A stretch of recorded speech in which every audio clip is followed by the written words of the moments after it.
L'equip de govern de Vinaròs ha donat detalls del futur parc industrial públic municipal de la localitat.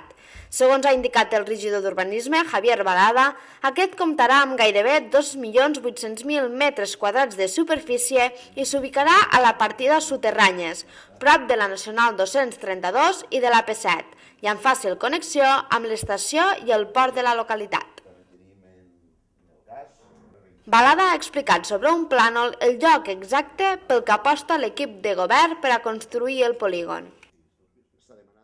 Aquí teniu, això és el barranc d'Aigualiva, aquí està Vinaròs, la carretera de Morella, la 232, l'autopista i el polígon industrial està en tota aquesta zona. L'Ind del barranc, tot això serà zona verda per preservar tot el que és el costat del barranc, i això la Venta Barana, que és la carretera de Càlig a Benicarló. Segons Balada, s'ha optat per aquesta localització i no per una altra més a prop de la carretera d'Ulldecona per tal d'evitar la saturació empresarial d'aquesta zona.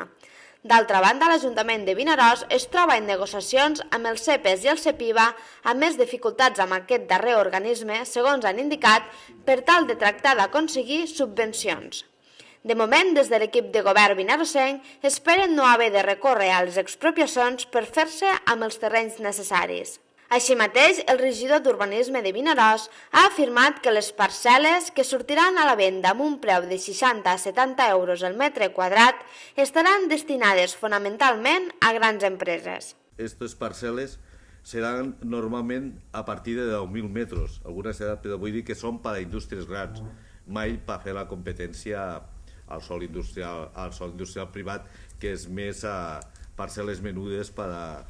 Vull dir que el que nosaltres busquem és portar indústries grans i per això el del CEPET que comentàvem que en una part segurament portarà la promoció d'esta zona que ens interessa perquè serà el mateix Ministeri que se preocuparà de buscar molts empreses d'importància a nivell nacional.